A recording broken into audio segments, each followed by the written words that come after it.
ध्यान में बैठना भी मेरे लिए उतना ही महत्वपूर्ण रहा है, नाम जप करना भी मेरे लिए उतना ही महत्वपूर्ण रहा है, मेरे लिए समाधि भी उतनी ही महत्वपूर्ण रही है, केवल्य उतना ही महत्वपूर्ण रहा है, मेरे लिए शास्त्र भी महत्वपूर्ण रहे हैं और मेरे लिए खाली होकर बैठ जाना भी महत्वपूर्ण रहा है। मुझे नहीं पता कि ये अनुभूति कब, कहाँ, कैसे प्रकट हुई। गुरु कृपा इसमें माध्यम है।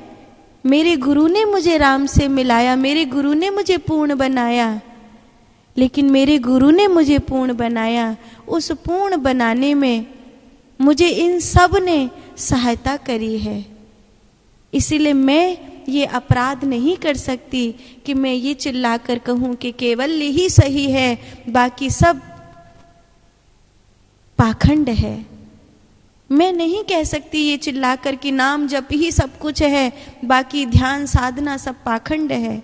नहीं कह सकती मैं नहीं कह सकती कि ध्यान साधना ही सब कुछ है और बाकी सब पाखंड है।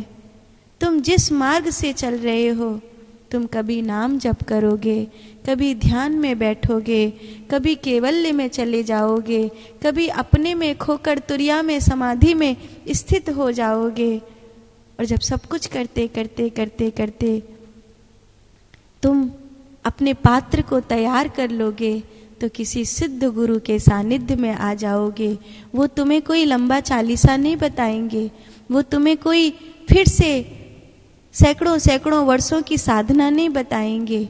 उनकी आंखों के सामने आते ही तुम्हारे भीतर वो स्थिति प्रकट होने लगेगी जिसके लिए तुम कई जन्मों से, कई युगों से तड़प रहे थे। उनकी कृपा से वो बात बनने लगेगी। एक महात्मा कह रहे थे कि तुम तो बस साधन करते चलो, तुम तो बस साधना करते चलो, लग के साधना करो, ये मत देखो कि इसका कोई फल हो रहा है या नहीं। जब हम दवाई खाना शुरू करते हैं तो पहले दिन से ही पता चलना शुरू हो जाता है कि ये दवाई मेरे शरीर पर असर कर रही है या नहीं कर रही है। हेमोपैथी की स्लो से स्लो दवाई हो, वो भी थोड़ा थोड़ा अंदाज़ा देने लगती है कि ये मेरे शरीर पर क्या प्रभाव कर रही है। ऐसे ही जो भी तुम साधना कर रहे हो, तुम आज से ध्यान में बैठना आरंभ करो, तुम्हें आज से ही पता चलने लगेगा कि मेरे जीवन में क्या आमूल परिवर्तन आ रहा है। तुम आज से ही समाधि का, केवल्य का अभ्यास करने लगो, तुरिया को अभ्यास करने लगो। तुम्हें आज ही अपने चित्त में पता करने लगेगा कि आमूल परिवर्तन हो रहा है। हाँ, फिर उसमें लगो। घुटली को धरती में बोते हैं, उघाड़ कर नहीं देखते। लेकिन ऐसा भी नहीं है कि 2-4 साल इंतजार करते हैं कि गुठली दबाई थी, पेड़ तो निकला नहीं। कोई बात नहीं, इंतजार कर रहे, कभी न कभी तो पेड़ निकलेगा। ऐसा नहीं होता। घुटली दबाने के एक निश्चित समय पर उसमें से पौधा अंकुरित होने लगता है। ऐसे ही तुम जिंदगी भर अगर ये सोच रहे हो, जैसे वो महात्मा कह रहे थे, नहीं कभी ये मत सोचो कि परिणाम क्यों नहीं आया।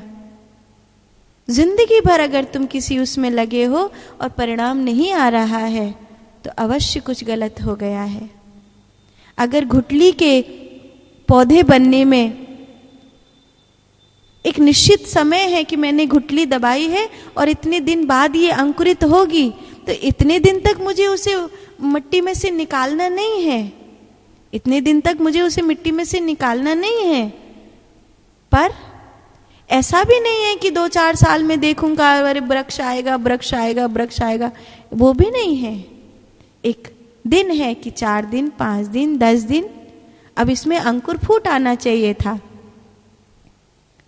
अंकुर फूट आएगा, अब इस पौधे की सुरक्षा करनी है। वृक्ष बनने में एक समय है। ऐसा नहीं है कि वो हमेशा पौधा ही रहेगा, वो वृक्ष बनेगा।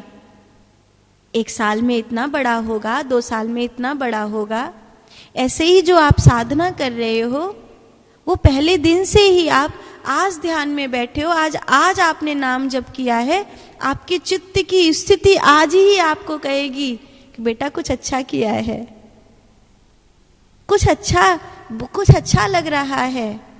आज सुबह ब्रह्म मुहूर्त में उठा था, भगवान का नाम जप किया था, आज का दिन ही बता देगा कि चित्त में कितना प्यारा प्रभाव रहा है। आज का दिन ही सुनिश्चित कर देगा। तो एक लंबी जिंदगी के लिए इंतजार करने को नहीं कहा, जिसने कहा है वो गलत है।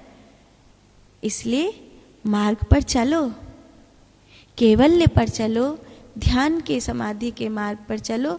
नामदेव जी का मार्ग अच्छा लग रहा है, उस मार्ग पर चलो। बुद्ध जी का मार्ग अच्छा लग रहा है, उस मार्ग पर चलो। शबरी का मार्ग अच्छा लग रहा है, उस मार्ग पर चलो। पर गुरु कृपा ही केवलम, मैं तुम्हें गुरु कृपा के आधार से कह रही हूं कि ये अपराध कभी मत करना कि ये ही ठीक है।